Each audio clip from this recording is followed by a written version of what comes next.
Hi guys, welcome to Shep's Aquatics. So today on the channel we're actually going to be looking at something a little bit differently. We're going to be learning how to breed these little guys, the Rosy Barbs.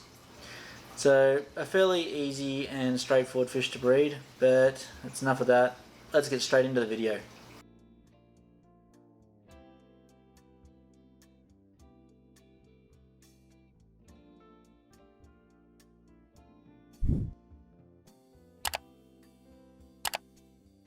So here are my Rosy Barbs. The temperature to keep these guys are about 18 degrees to 22 degrees, so they're fairly cool water fish. We like to keep them around a 6.5 to 7.5 pH.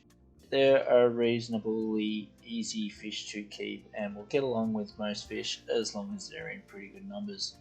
As you can see here in this video, we're keeping them with other barbs.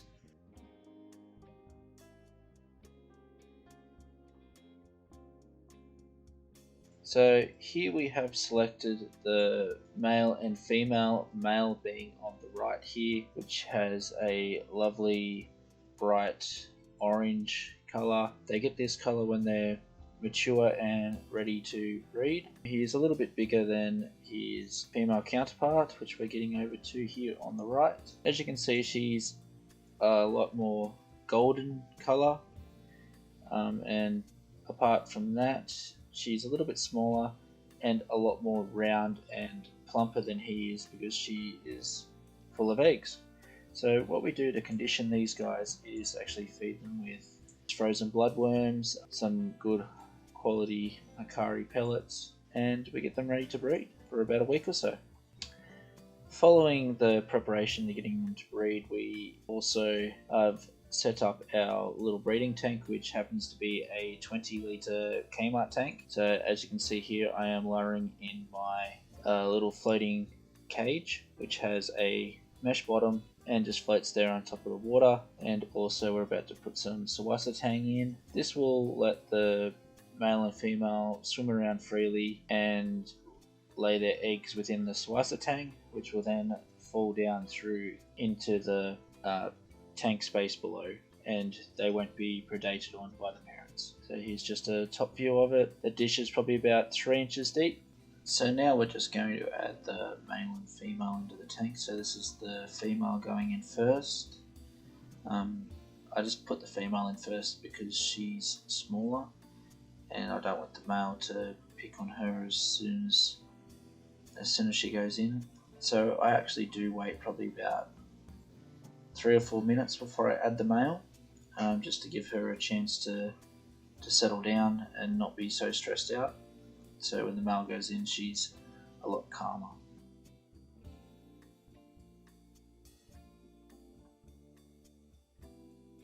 So filming this part actually took quite some time, and I'm sorry, but what I'm about to show you is about the only bit of footage I could actually get of these guys breeding. So what will happen is the male will generally chase the female and she will deposit eggs within the weed, Java moss, Sawasa tang, whatever you use, like they're doing now, and he will swim along behind her and fertilize the eggs. So the idea of having the mesh floor in the bottom is so the eggs will be fertilized and fall through into the tank space below and they won't be able to eat them. So here's another bit of a breeding courtship dance. Like I said, I'm sorry I didn't get much more footage than that. It did take 2 days just to get that.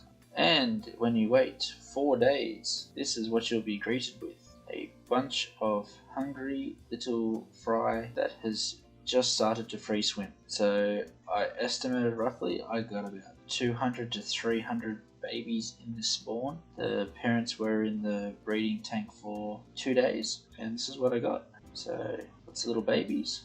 They're actually about to get their first feed. So like I said, this is about 4 days old. They hatch about 3 days and these little guys are literally like 3 to 4 millimeters long. So that's like 1/16 of an inch long at this present stage, and they're hovering around that little bit of swasa tang on the bottom. The top cage has been taken out, so the breeding cage has been taken out. I leave the breeding cage in until the babies are ready to free swim, just because they like the babies like to hang around the top. So here you can see I am feeding some microworms. Nice big dollop of microworms, and in it goes. Just give it a bit of a swirl around there. Make sure it gets a pretty good drift. As you can see, the strongest swimmers, probably the first ones to hatch out of the first day, are already going for the microworms, and as you can see, they are flooding in nicely. That bit of a aerator at the back just gives a nice gentle flow throughout the tank, and as you can see, the microworms are getting swept around quite nicely. So all the babies, including the ones that are only just starting to free swim, down here on the bottom, as you can see, are all going for the microworms and able to have a good feed. I will feed them on microworms for probably the first week, and then I'll upgrade to baby brine shrimp, just because I found I get more success on feeding microworms to start with, because the mouths of these guys are so small. They tend to take to the microworms a little bit easier than they do the baby brine shrimp, until, like I said, you get about a week and they are big enough to take baby brine shrimp. Now in this little tank we are feeding Hikari micro pellets. So what I do with these guys is I actually grind the pellets up as I sprinkle them in. These ones in this tank are about a month old now, so it's not from the same spawn I just showed you. This is from a previous spawn.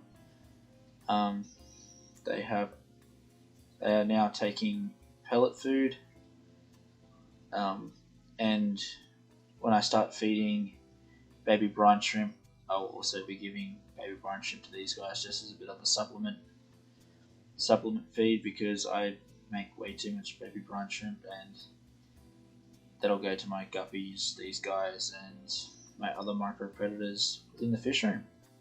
So there you go, guys, that's how I breed the Rosy Barb tetras. I'm having a lot of success with it, so I hope you guys do too. Please remember to leave comments on any fish that you would like to see me purchase and possibly breed in the future. I'm quite happy and open to suggestions. So I hope you guys liked the video, and I'll catch you on the next one. Thanks for watching.